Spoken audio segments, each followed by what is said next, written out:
can become the second youngest Winston Cup champion in NASCAR history. Who was the youngest? Bill Rexford. Thank you. First champion. The very first champion in 1950 was the youngest. Obviously, 1971 is what we call the modern era of Winston Cup racing. That's when the RJ Reynolds folks became involved. Since then, Jeff Gordon by far the youngest champion. And Rexford was 23 years of age back in 1950 when he won that first championship, and Gordon is 24. All he has to do is finish 41st or better, and irrespective of what Dale Earnhardt does, Gordon will become the 1995 champion. I mean, how we say that, Jeff Gordon has a 147-point lead over Dale Earnhardt. If he finishes 41st, he would receive 40 points. That's 187. The most points that's possible for Earnhardt to win tomorrow is 185. So that's why we say if he finishes 41st or better, he is the champion.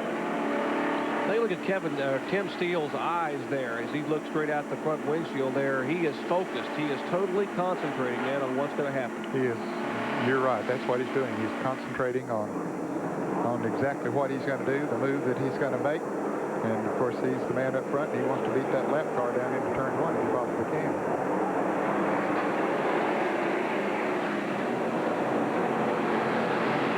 Lap 118, that's 6 caution flags lasting 7 laps, and Tim Steele watched him wave the green, and he jumped in that throttle and pulled away by about 6 or 7 car lengths. Well, he did get a good start. And Joe Bessie, the second-place car, is on the inside of Mark Thompson. Mark is a lap down after an unscheduled stop for a flat tire. Bessie takes over second. There's the third-place car, the black number 31. That's Mike Skinner. Now, Bessie made a pit stop, took on right side tires. Tim Steele did not make a pit stop. As you watch this battle on the racetrack, we showed you the accident involving Jimmy Horton, that he was going to be okay, but he was scheduled to drive tomorrow. Let's look at his story with Bill Weber, who's standing by with Jimmy Johnson, who's the team manager for Hendrick Motorsports. Bill? And the car is actually entered under Ken Schrader as the owner for the Horton Winston Cup car. But Jimmy Johnson, general manager of Hendrick Motorsports, you just told me that car will start this race tomorrow. That car is going to start the race. We just talked to Mike Helton and Gary Nelson, and we are going to start the car. We're looking for a relief driver right now. Okay, so you're searching high and low, obviously knowing if you pull that car out, Jeff Gordon has clinched the Winston Cup championship. Well, that's not our intent. We want to go ahead and start the car and see where it goes from there. And I think we're going to be able to find a guy that's suitable to NASCAR. Okay, Jimmy, you know you got to run. Just a couple other things along the line here. Ray Abraham told me that's a very good race car, that car from the time it got here was destined to run to the finish. One other thing, that's racing for a cure on that car. That's a big personal goal for the entire team. Back up top. A crash out of turn 4. Mark Thompson's car gets tagged from behind. He loops it around, spins it a complete 360, and it comes to rest just past the start-finish line. Mike Skinner in the 31 car pulled up behind the 66. And I don't know if he just pulled up so close he took all the air off the spoiler, or in fact there was some contact. Mark Thompson had dropped out of the lead lap when he made an unscheduled pit stop on green a little while back, was 2 laps down, but he still was in 11th position. Okay, we'll take a look as Mike Skinner comes up on Thompson. Gets awfully close there, and yeah, I believe he makes a little bit of contact. I would believe there was some contact there, Ned, yes. And Skinner has some damage to the left front. Just touched that left front as he went by the Mark Thompson car. That's too bad. A little bit different angle this time. Those cars right side of your screen. Skinner in the 31, and there's Thompson's car going around backwards, and Skinner just squeezes between Thompson and that outside wall. Thompson tags it with the front of the car and then scrubs off some speed against that outside concrete wall and comes to rest there down past start finish. Let's go back to you, Bill. I'm going to let you finish what you were saying. Bill? Okay, just wanted to, obviously we want to make the point that, as you guys have mentioned, Jimmy Horton is okay. He does have a swollen eye, and he has been airlifted now to an area hospital for examination. Obviously will not race tomorrow. As Jimmy Johnson said, they're looking for a relief driver. But Jimmy, after that spectacular crash, going to be okay. That's good news. And now they are looking for a driver to put in that car. So we'll have 42 in the starting field tomorrow, guys. And there's Mark Thompson's Ford Phoenix Air car that has come to rest there. Looks like one of Bill Elliott's crew members maybe over there. He's talking to Mark Thompson. Or at least he has a McDonald's jacket on. It might not be a Bill Elliott crew member. And there comes Mark out of the car. Now, Mark gets his engines from Ernie Elliott's. He's very close with the Elliott family, so some of the crew over there talking to Mark. He fortunately is okay, talking about the race car, but he will not finish here today, bringing out the 7th caution flag of the afternoon.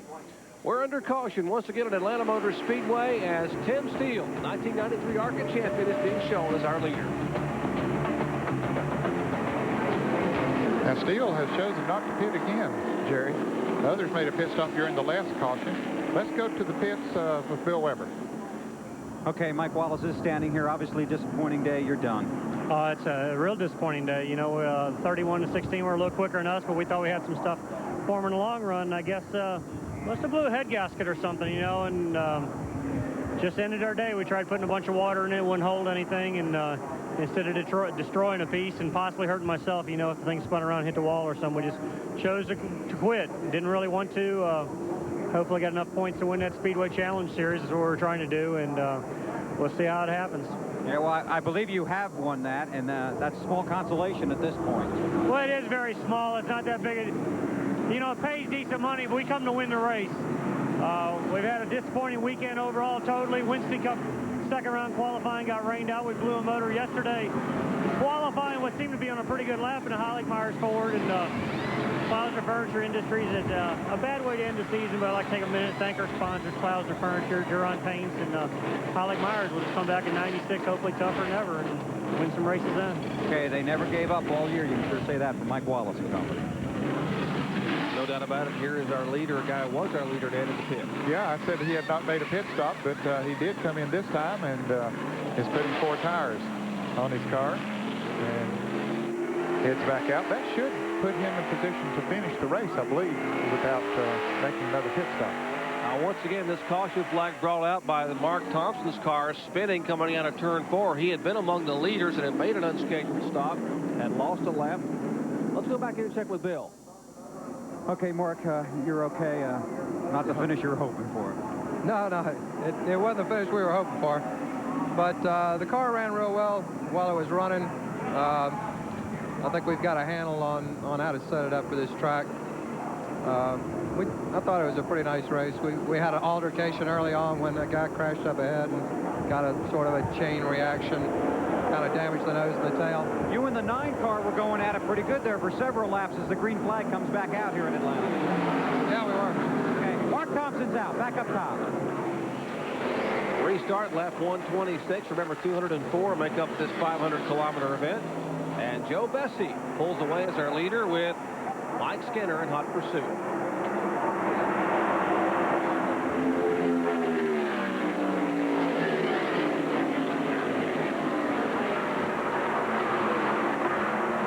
The 16 car, Tim Steele, who's been running with Mike Skinner all day long, made a pit stop, changed some tires, so he's back in some heavy traffic. With the 9 car, Joe Bessie is the leader. Bessie carried the Delco Remy America sponsorship on his Chevy Monte Carlo.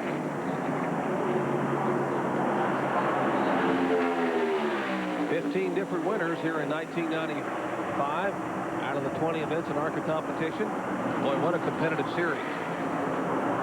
Here comes Skinner down on the inside. Boy, he just blows right by him coming off the turn, takes the lead. And there you see how far behind the 3rd place car is. That's Bob Hill in the car number 46. That is the red and yellow numeral Chevrolet.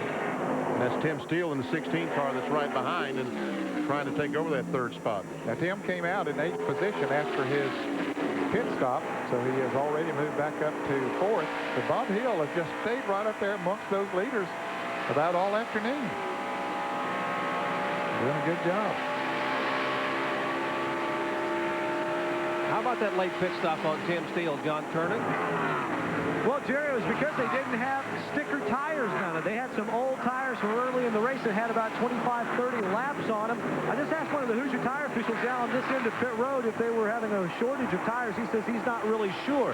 The tires that went on Tim Steele's this time, they got from Mark Thompson's team, and they had to run them down here. But I noticed they had the number 33 on the tires already, so they must have originally belonged to the Harris Devane team.